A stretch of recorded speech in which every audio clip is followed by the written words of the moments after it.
Deuteronômio 8, verso 1 diz assim: tenha o cuidado de obedecer a toda a lei que hoje ordeno a vocês, para que vocês vivam, multipliquem-se e tomem posse da terra que o Senhor prometeu, com juramento aos seus antepassados. Lembre-se de como o Senhor, o seu Deus, os conduziu por todo o caminho no deserto, durante esses 40 anos. Irmão, olha que interessante. Para quê? Para humilhá-los e pô-lo à prova. A fim de conhecer suas intenções, se iriam obedecer aos seus mandamentos ou não. Assim, ele os humilhou e o deixou passar fome, mas depois os sustentou com maná, que nem vocês nem os seus antepassados conheciam, para mostrar a vocês que nem só de pão viverá o homem, mas de toda palavra que procede da boca do Senhor. As roupas de vocês não se gastaram, os seus pés não se incharam durante esses 40 anos. Saibam, pois em seu coração, que assim como um homem disciplina o seu filho, da mesma forma o Senhor, o seu Deus, os disciplina. Obedeçam os mandamentos do Senhor, o seu Deus, andando em seus caminhos e dele tendo temor, pois o Senhor, o seu Deus, o está levando a uma boa terra, cheia de riacho, tanque de água, de fonte que jorra nos vales das colinas, terra de trigo da cevada, videiras e figueiras, de romanzeiras, azeites de oliva e mel, terra onde não faltará pão, onde não terão falta de nada, terra onde as rochas de ferro e onde vocês poderão extrair cobres da colina. Senhor, nós te agradecemos pela tua palavra e por estarmos diante dela. Que privilégio. Eu sempre falo isso, Senhor, desse privilégio que nós temos de ouvir o Evangelho, de termos essa oportunidade da tua palavra falar em nosso coração, Deus. Que nessa manhã não seja diferente como todas as outras que já vivemos aqui. Que a tua palavra fale em nosso coração, que a tua palavra possa transformar o nosso coração, que possa firmar os nossos pés na rocha verdadeira que é Jesus Cristo. Que possa fazer com que nós possamos ser um povo perseverante. Que diante das provações da vida nós não retrocederemos. Porque tu és o nosso Deus e o nosso Senhor, que está no controle de todas as coisas, de tudo que passa nesse mundo e na nossa vida. É o que nós oramos e te pedimos em nome de Jesus. Amém. Irmão, o livro de Deuteronômio, ele vai nos mostrar o trajeto, a caminhada, a jornada do povo do Egito. E aí ele vai falar desde a época que Deus tirou o povo do Egito e toda a sua jornada e o fim daquele povo que Deus tirou do Egito. Então, o livro de Deuteronômio, ele tem uma finalidade, um propósito e tem uma centralidade nesse livro. E a centralidade desse livro, que Moisés queria trazer a esse povo, é a importância da fidelidade que eles deveriam ter acerca da palavra. Ou seja, de serem obedientes até o fim. De viver uma vida de obediência àquilo que Deus tinha dado a eles. Até o fim. De serem obedientes. A palavra de Deus. O povo, quando foi liberto no Egito, foi liberto do Egito, Deus faz isso por meio de Moisés, eles passam um ano no Monte Sinai. E nesse Monte Sinai, Deus faz uma aliança com eles. E dentro dessa aliança, Deus estipula ordens, Deus estipula decretos, Deus estipula leis, Deus estipula valores e princípios e diz para eles, olha, é dessa forma que vocês têm que viver, é dessa forma que vocês têm que andar, é sobre dessa forma que vocês têm que caminhar e vocês precisam se manter fiel à palavra que eu estou dando a vocês. Vocês precisam viver a sua jornada fielmente aquilo que eu estou dizendo para vocês. E a gente sabe que a jornada do povo do Egito, que saiu do Egito, não foi fácil, irmão. A jornada do povo que saiu do Egito foi uma jornada difícil. Até chegar à terra prometida, até chegar a Canaã, a gente sabe que existiu muitas coisas. O povo teve inimigo pela frente, o povo passou dificuldade, então assim, não era fácil. E ainda eles teriam que enfrentar em Canaã os inimigos, porque eles estavam em Canaã. A terra que Deus tinha prometido para eles, havia inimigos lá. Havia deuses naquele lugar, havia outros ídolos, outros povos naquele lugar. E Deus estava dizendo para eles, olha, vocês precisam, diante dessa jornada até a terra prometida, se manterem fiéis a mim. Manter essa fidelidade à minha palavra. Então, irmãos, eu quero com a graça de Deus aqui, te levar a refletir sobre a importância de nós mantermos fiéis ao Senhor ao longo da nossa jornada. Porque, irmão, a gente precisa olhar para as Escrituras. E quando a gente olha para a Escritura, a gente vê que nos últimos dias serão dias de grande dificuldade, principalmente acerca da fé. Porque Paulo vai dizer que muitos apostatarão da fé, ou seja, vão desviar da fé.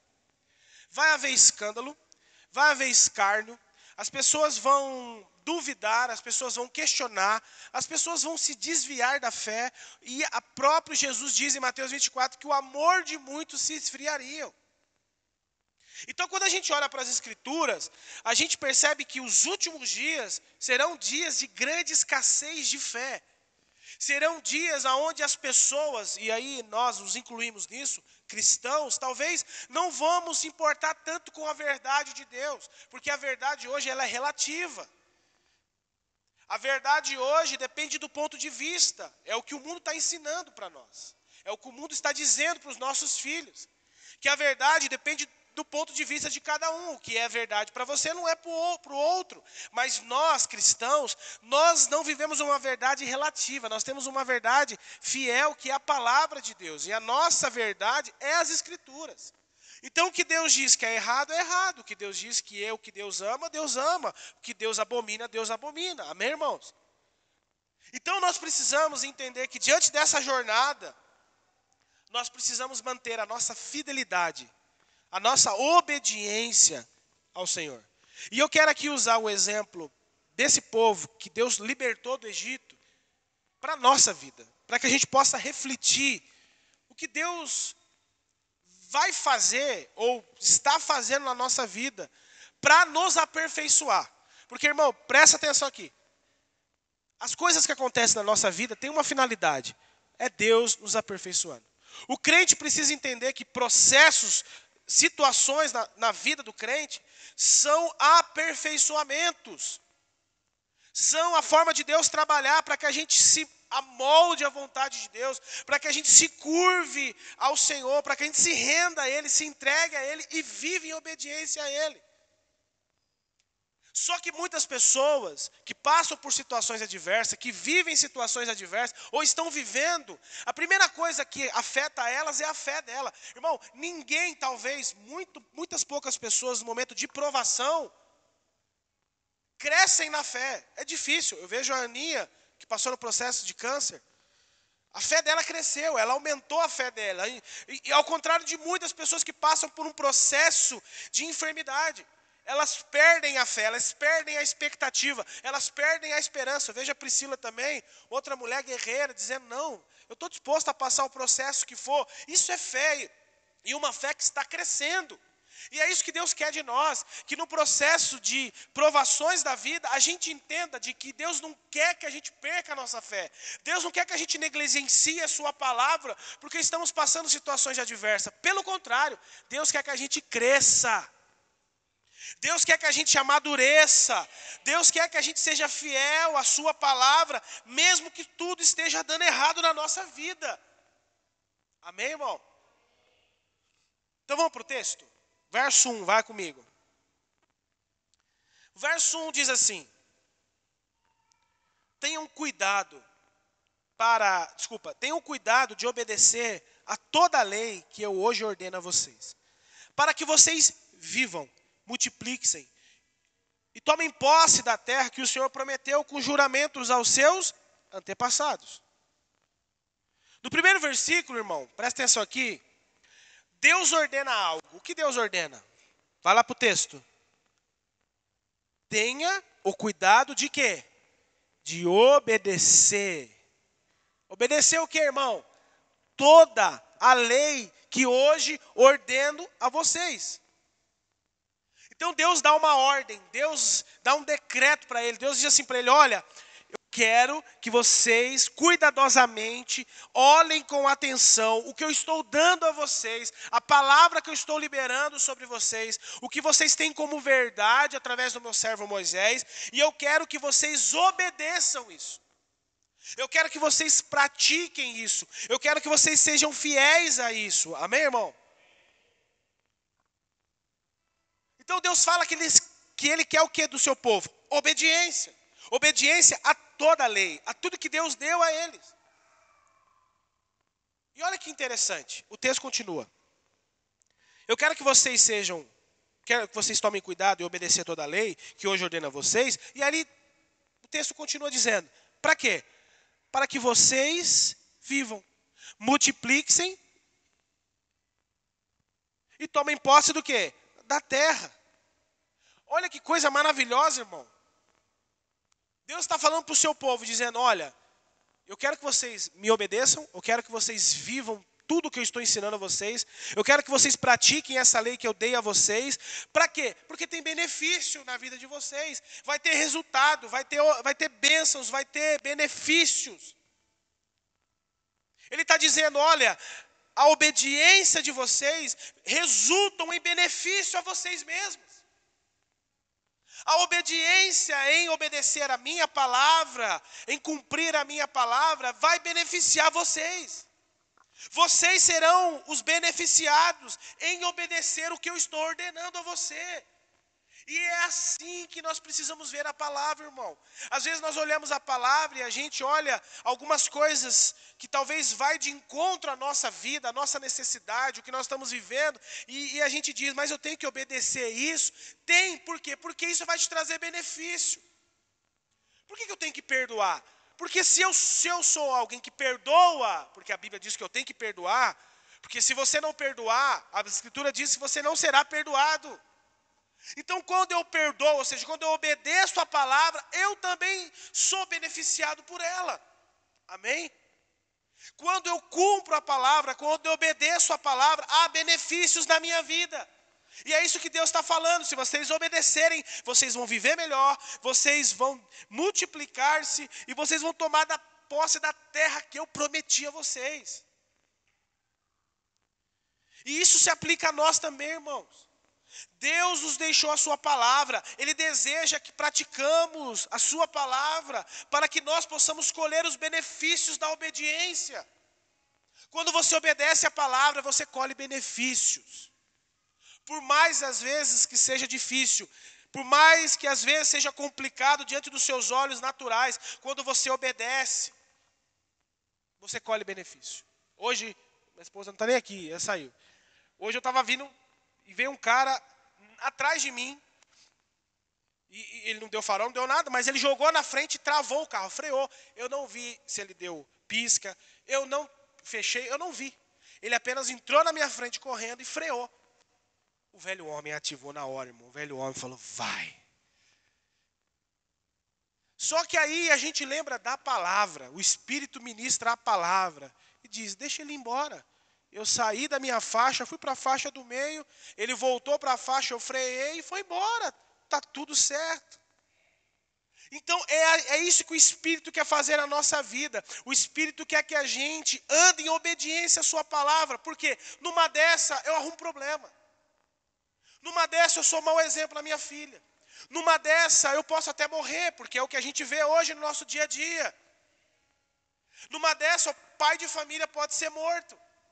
Ou posso arrumar um problema, um acidente, prejudicar talvez a outra família. Por quê? Porque nós queremos ter a razão das coisas. Nós não queremos ser obedientes à palavra. Nós não queremos dar a outra face. E aí, quando Jesus diz, dê a outra face, quando te baterem do lado, dê a outra face. É isso que Jesus está falando. Não arruma problema. Bateram, vira outra face. Tchau, amor, vai embora, vai embora. Segue teu rumo. Estou indo para a igreja cultuar, estou indo para a igreja glorificar a Deus. Então, nós colhemos benefício disso. Quando nós obedecemos a sua palavra. Amém, igreja? Então, quando você estiver no trânsito, irmão, Obedeça a palavra, porque você vai colher muitas bênçãos. Deus vai se alegrar com a sua atitude, a sua nova natureza operando em você, atuando na sua vida, não sendo um velho homem, mas um novo homem. Amém? Então nós colhemos o benefício da obediência. Mas antes de colhermos esses benefícios, ou de alcançarmos as promessas, Deus vai nos pôr à prova. É ou não é? Deus vai nos pôr à prova. Vamos para o verso 2? E é isso que o verso 2 fala ao seu povo. Ele diz: lembre-se de como o Senhor, o seu Deus, os conduziu por todo o caminho no deserto, durante esses 40 anos, para humilhá-los e pô-lo à prova, a fim de conhecer as intenções e se iriam obedecer os seus mandamentos ou não. Queridos, Deus está dizendo a eles que quem os levou para o deserto por 40 anos foi o próprio Deus. O próprio Deus está falando: eu os levei, eu os conduzi, eu coloquei vocês lá. Não foi a circunstância, não foi uma escolha deles. Deus o levou, aquele povo, para o deserto. Foi o próprio Deus.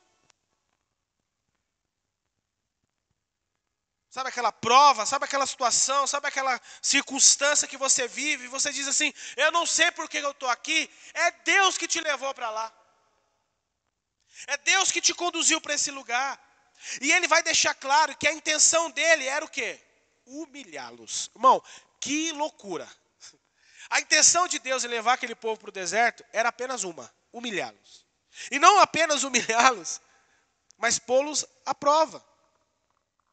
E como Deus humilhou? Verso 3. Assim Ele os humilhou, o deixou passar fome. Então Deus levou aquele povo para passar necessidade mesmo.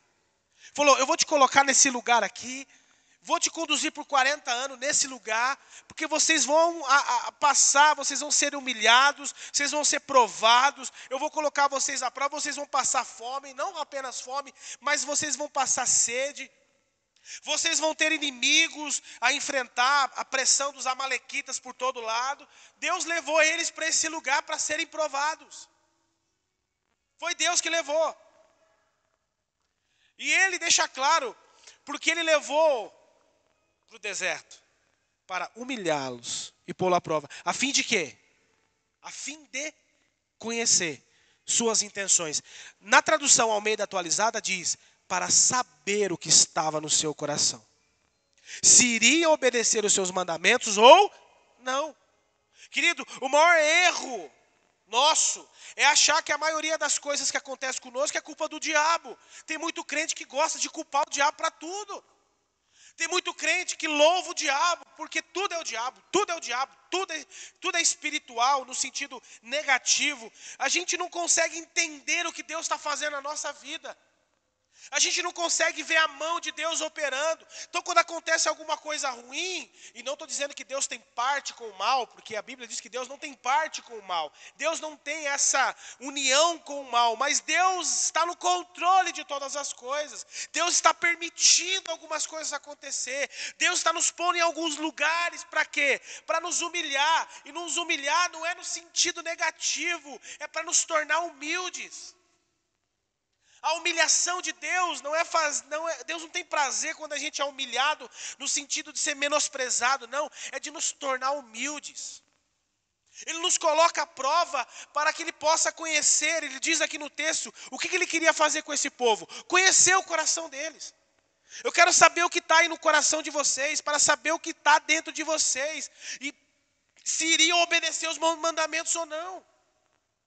Porque talvez o povo que foi liberto do Egito se apoiou nesse Deus que libertou, que fez milagre, que fez prodígio, que fez sinais. Falou: eu vou servir esse Deus aqui. Eu vou estar com esse Deus aqui, porque esse Deus aqui faz tudo. Esse Deus aqui livra do inimigo. Esse Deus aqui faz abrir um buraco, engolir os inimigos. Ele faz abrir o mar vermelho. E esse mar, quando os inimigos vêm, eu quero ficar com esse Deus, porque esse Deus aqui só tem coisa boa. E não é isso que Deus queria que o povo tivesse, não é essa a intenção, não é esse coração. Deus queria que esse povo obedecesse a Ele.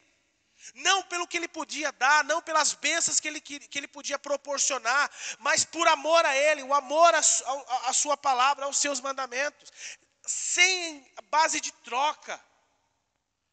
Deus queria saber o que estava no coração daquele povo. E às vezes, irmão, Deus está nos colocando em situações adversas para mostrar o que está no nosso coração. Como assim? Deixa eu ver se você vai ser fiel agora comigo, passando essa necessidade, passando essa provação. Deixa eu ver se você vai obedecer a mim. Deixa eu ver, diante dessa situação, você vai ser fiel a mim. Deixa eu ver, eu vou provar você. Eu vou colocar você aí para você ser provado. Porque eu quero conhecer o que está no teu coração. Porque servir a mim quando tudo está bom é maravilhoso. Servir a Deus quando as coisas estão bem é maravilhoso. A gente vem alegre, vem feliz para a igreja, a gente vem disposto a glorificar o nome dele, mas as coisas começam a ser diferentes, a gente já muda com Deus. A gente não glorifica mais, a gente não louva mais, a gente chega na igreja com aquela cara fechada, braço fechado, aquela cara, não vê a hora de acabar para ir embora. Por quê? Porque nós estamos passando por um momento tão difícil que eu não tenho como glorificar a Deus. Jó tinha, ele diz: nu eu vim, nu eu voltarei. Bendito seja o nome do Senhor. Mesmo na enfermidade, mesmo perdendo os filhos, mesmo a esposa dizendo para ele amaldiçoar o seu Deus, ele diz: não, eu não vou fazer isso. Nu eu vim, nu eu voltarei. Bendito, eu te louvo, Deus, eu te glorifico, eu te exalto, o Senhor é bendigno, o Senhor é adorado. Eu não vou me curvar diante das minhas provações, diante do que minha esposa está dizendo. Eu te bendigo, o Senhor é digno de glória. Eu não tenho motivo para te amaldiçoar, eu não tenho motivo para te abandonar. Nu eu vim e nu eu voltarei. Bendito seja o seu nome. Entende, irmão? O que estava no coração de Jó diante da provação? Por que Deus restaurou Jó? Porque Deus conheceu o coração de Jó. Deus permitiu que aquela provação conhecesse o íntegro, aquele Jó que a Bíblia diz que era um homem íntegro, reto. E não é porque ele tinha bênçãos, não é porque ele era um homem abençoado, não. Mesmo diante das provações da vida, Deus olhou para o coração de Jó e disse assim: agora eu vejo que existe uma verdadeira intenção no seu coração. Eu sei que você me ama, não pelas coisas. Eu sei que você é alguém que me honra, não pelo que eu te dou, não pelas bênçãos. Porque você me adorou, mesmo no momento pior da sua vida. Então, Jó, eu vou restaurar a sua vida. Entende, irmão? Nós precisamos aprender. Nós precisamos aprender isso. Parar de culpar o diabo. Parece que a gente não consegue achar Deus nas provas que nós estamos vivendo, irmão. As provações da vida muitas vezes servem para revelar o nosso coração. Muitas vezes Deus nos coloca em situações para revelar o que está aqui, ó. Eu vou fala para o seu irmão assim: Deus vai provar você, irmão, para conhecer o teu coração. Quem é que já passou por prova, irmão? Quem já passou? Tirando... glória! É maravilhoso passar por situações. Por quê? Porque é onde Deus se é revelado. E eu quero te dizer algo bom: não vai parar por aí. As provações da vida vão sempre estar disponíveis, vão sempre estar diante de nós. E é nisso que nós glorificamos a Deus. Porque Deus quer saber o que está no nosso coração. Deus falou: opa, chegou o tempo, deixa eu provar você. Opa, chegou o tempo, deixa eu provar você. Você está prosperando demais, você está sendo, né? Peraí, deixa eu provar você. Deixa eu ver se você é o que é só quando tem as coisas. Deixa eu ver se você é o que é só quando a saúde está boa. Não, Deus está nos provando para saber o que está em nosso coração. Você que está passando por provações, quais são as intenções do seu coração, irmão? Quais são as motivações que você tem ou tem pensado no momento das provações? Quem está passando por provação? Será que a provação que estamos dispostos, é na provação que nós estamos dispostos a obedecer a Deus? Será que nas provações estamos dispostos a ser fiel à palavra de Deus, irmão? Ou não? Ou só quando as coisas estão boas? Porque é nisso que Deus está interessado, irmão. Deus não quer que você obedeça apenas quando as coisas estão boas. Deus quer sua obediência também nas provações. Por isso Ele conduziu o seu povo para onde? Para o deserto. Ele permitiu eles passarem por tudo que passou. Irmão, é muita loucura você olhar para isso e falar assim, peraí, Deus levou, Deus quis humilhá-los e Deus quis prová-los. Deus fez eles passar fome. Ele diz isso no verso 3, ele humilhou e fez passar fome. Mas o texto continua, vai para o verso 3. Eles foram humilhados, eles passaram fome. Aí, o texto continua. Mas depois de ser humilhados, depois de passar fome, o que Deus fez? Mas depois do quê? Depois da provação. Depois da situação adversa. Depois da escassez, da fome, da sede, da perseguição, dos amalequitas. O que Deus fez, irmão? Depois de tudo isso, o sustentou com maná. Irmão, presta atenção aqui. Tem muita gente que quer o maná antes da provação. Esquece. Para ter o maná, você tem que passar pela provação. Quem está entendendo? Para ser abençoado por Deus, você tem que passar pela provação. Você tem que suportar. Porque o texto diz, só depois de passar por isso, Deus mandou maná para eles. Vamos para o texto? Mas depois do quê? Da provação, depois de passar fome, depois de ser humilhado, depois de ser escrachado, depois de passar tudo que passaram de mal, Deus sustentou com maná. Que nem vocês e nem os seus antepassados conheciam, para mostrar a vocês que nem só de pão viverá o homem, mas de toda palavra que procede da boca de Deus. O que nós vemos aqui, irmão? Deus não queria o mal do seu povo. Presta atenção nisso. Ele queria saber o que estava no coração deles. Se eles estavam dispostos a obedecer a Deus mesmo nas provações ou não. Mas Deus não queria e não quer, irmão, o mal dos seus filhos. Deus não queria isso. Tanto que no texto ele vai dizer que depois da aprovação ele sustentou eles. Irmão, em nome de Jesus, minha irmã, Deus não quer o seu mal. Mas por que Deus deixou? Deus não quer o teu mal. Deus está aperfeiçoando você, refinando você, aprimorando você. E fazendo com que o seu coração seja revelado, não para Ele, porque Ele conhece, mas para você. Porque tem que haver coisas na nossa vida que a gente olhe para nós. Porque Deus conhece o teu coração, irmão. Deus sabe de tudo da sua vida. Mas Ele quer que você se enxerga. Ele quer que você, no momento da aprovação, olhe para você e diga assim, eu só sirvo a Deus na boa. Eu sou um interesseiro mesmo. Senhor, eu reconheço que eu só te adoro, que eu só te obedeço quando as coisas estão boas na minha vida. Senhor, eu reconheço que sou esse. Me muda, me transforma. Faz te amar também nas provações. Faça ser fiel na tua... Faça eu continuar te servindo, mesmo nas provações, mesmo dando errado em tudo na minha vida, eu continue servindo as pessoas, eu continue honrando as pessoas, eu continue amando as pessoas, eu continue sendo o que o Senhor quer que eu seja. Porque não é sobre mim, Senhor. Entende, irmão? Deus está fazendo isso e vai fazer com cada um de nós aqui. Para revelar o nosso coração. Para mostrar para você que tem algo que precisa ser mudado. Não é fazer mal a você, não é te colocar para baixo. Não é te expor diante de uma sociedade dizendo para você, você não é crente? Cadê o seu Deus? Porque é isso que falavam de Jó. Jó, você deve ter pecado, olha o que você está passando aí. Você deve ter feito alguma coisa para Deus. E Jó, não. Eu não fiz nada.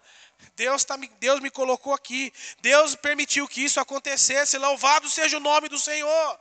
E eu vou continuar sendo o que eu sempre fui. Alegre na presença de Deus. Adorando a Deus. Obedecendo a tua palavra. Servindo as pessoas. Honrando as pessoas. Porque eu não mudo diante das circunstâncias. Entende, irmãos? E tem muita gente que muda. Desanima. Para de cultuar, para de vir à igreja, para de servir. Não, a minha vida está muito problemática. A minha vida tem muitas provações. Eu não consigo ajudar ninguém, porque já basta os meus problemas. Que você não seja um desses. Que Deus encontre você com o coração alinhado ao coração dele. Que você possa ser fiel a ele, independentemente das circunstâncias que você vive. Deus não quer o seu mal, irmão. Deus está falando aqui ao seu povo. O que vai sustentar vocês não é a comida. Ele diz aqui, ó, para mostrar a vocês que nem só de pão. Deus está falando assim, ó, ei, eu estou mostrando para vocês que não são as bênçãos que vai alimentar vocês. Não são as bênçãos que vai guardar vocês. Não é a comida, não é a bebida. Ele diz, mas de toda a palavra que procede da boca de Deus. O que vai sustentar vocês, o que vai fazer vocês inabaláveis, não são as bênçãos dessa terra, mas a minha palavra. Se vocês obedecerem a minha palavra, se vocês se apoiarem na minha palavra, no que eu estou falando, na palavra que procede da boca de Deus, se vocês se apoiarem nisso, vocês estão guardados e suas necessidades serão supridas. Nem só de pão viverá o homem. Quem está entendendo, irmão? Deus está falando, olha, se vocês forem fiéis à minha palavra, eu sustentarei vocês. Eu sustentarei as suas necessidades. Por isso ele vai dizer, buscar em primeiro lugar o reino de Deus. Jesus fala isso. Por quê? Buscar em primeiro lugar o reino de Deus. Porque eu estou me apoiando à palavra de Deus. Porque eu estou depositando a minha fé na palavra de Deus. E quando eu busco em primeiro lugar a palavra de Deus, todas essas coisas o serão acrescentadas. Então nem só de pão viverá o homem. Essa é da palavra. Então se você, irmão, depositar sua fé na palavra, sua confiança na palavra, Deus vai suprir sua necessidade. A nossa prioridade, a nossa obediência é sobre a palavra. Esse versículo nos desafia, irmão, a reconhecer que a nossa verdadeira sustentação não vem das coisas terrenas e materiais. Tem gente aí famosa, grande, rica, construindo bunkers para se guardar do fim do mundo, sei lá, do que eles pensam. Estão lá construindo seus bunkers, aquela estrutura praticamente impenetrável. Para quê? Para se resguardar, mas não vai. Porque o que nos guarda no dia mau é o Senhor, é a sua palavra. É o Deus que protege. É o Deus que nos guarda, é o Deus que é a nossa rocha, rochedo, refúgio, é o nosso socorro bem presente, é Deus, não é um bunker, não é a conta bancária. Agora na Bolívia, nós vemos o presidente da Bolívia sacando, tomando todo o dinheiro que está na poupança da população. Então, irmão, isso um dia pode chegar no Brasil, não estou falando de governo. Então, às vezes, nós estamos nos apoiando no nosso dinheirinho ali guardado, dizendo, não, eu estou preparado, tenho um dinheirinho guardado. Não, irmão, a nossa esperança é no Senhor, é na sua palavra, é no cuidado dEle, é na provisão dEle. Eu acredito que a igreja nos últimos dias vai vivendo como os dias de Elias. Quem vai sustentar a gente são os corvos. Já pensou? Corvo trazendo comida para você? Já pensou você orando para um cesto com um pão e sei lá quantos peixinhos, pão, sei lá, leite, você orar e aquilo multiplicar, irmão, é loucura. Esse é o nosso Deus, e nós confiamos nesse Deus. Não é no dinheiro, não é na conta bancária, é no nosso Deus. Que quando a gente põe a mão e diz, em nome de Jesus, Senhor, é o que eu tenho, mas eu te agradeço. E aquilo multiplica, aonde você pode abençoar outros irmãos. Irmão, eu acredito que isso vai acontecer de uma forma sobrenatural. Deus vai cuidar das nossas necessidades. Não se preocupe. Não tenha medo. Não se incline ao desespero. Deus vai cuidar. Deus vai cuidar dos nossos filhos. Deus vai preservar a fé dos nossos filhos. Deus vai cuidar da nossa família, irmão. Não tenha medo de ter filho, porque os dias que a gente está vivendo, Deus vai cuidar. Deus vai ali preservar a fé dos nossos filhos. Não tenha medo.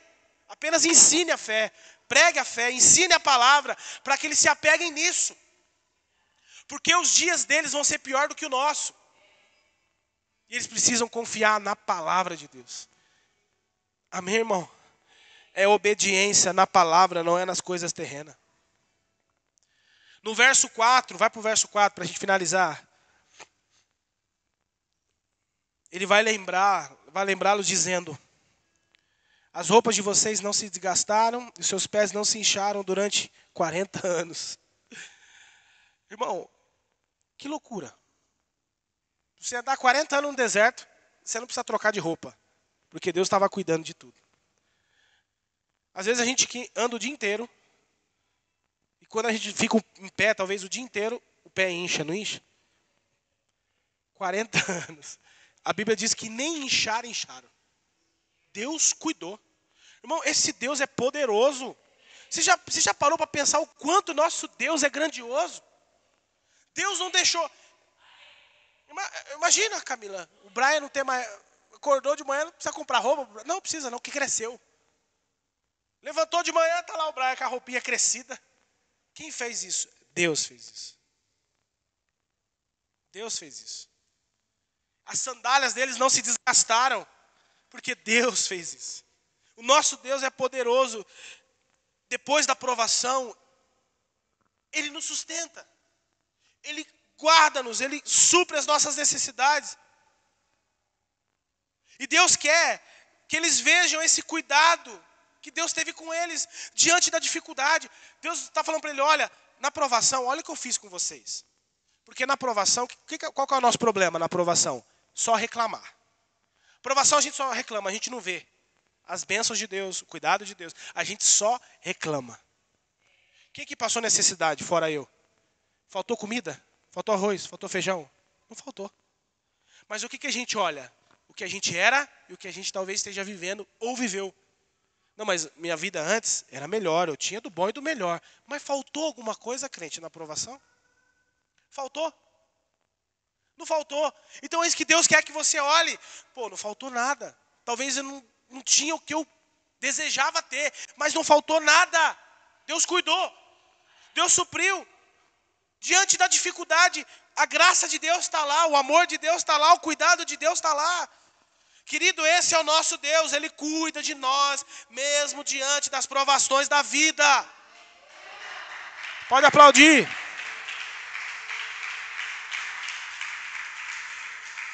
Aleluia! Ele cuida de nós. Mesmo no deserto, Deus cuida de nós. Deus cuidou do teu povo e vai cuidar de nós. Vamos finalizar? O verso 5.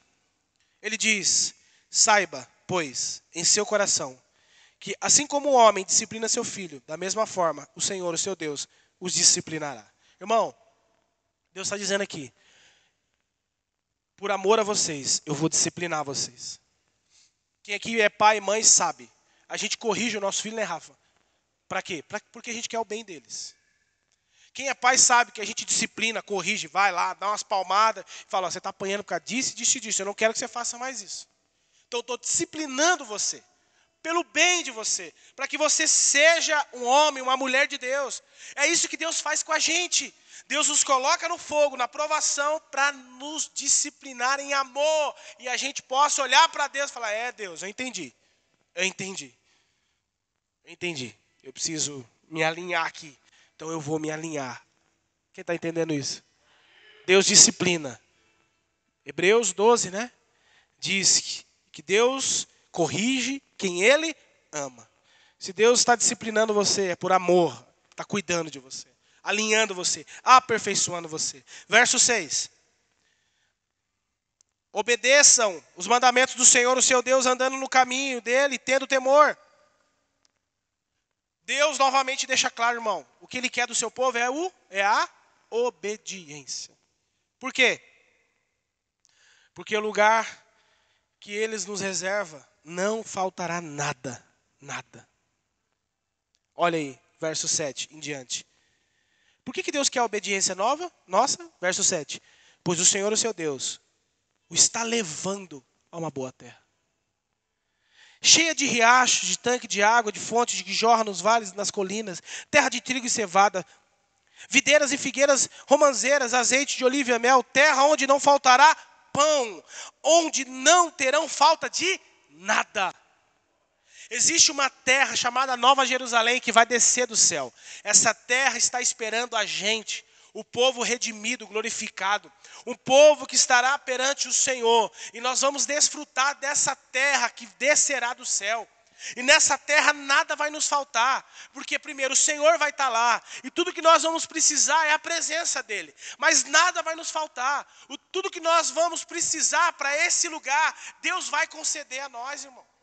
Aqui está falando de Canaã, está falando de uma terra, está falando de um lugar, de uma estrutura, onde nada faltará, mas aqui nós podemos apontar para como a nova Jerusalém, apontando para as coisas que estão por vir. Essa Jerusalém que descerá do céu, é um lugar que Deus está preparando para mim e para você.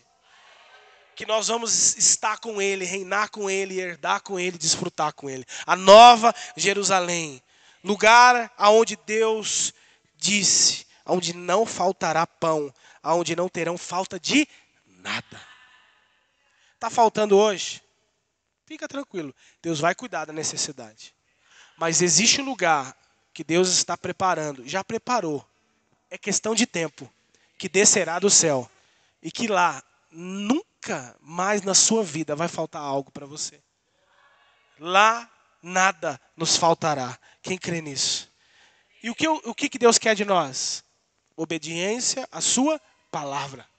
Obedecer à tua palavra é o que Deus quer de nós. Mesmo diante das provações da vida, mesmo diante das adversidades da vida, Deus quer fidelidade à tua palavra. Amém? Vamos orar? Vamos ficar de pé.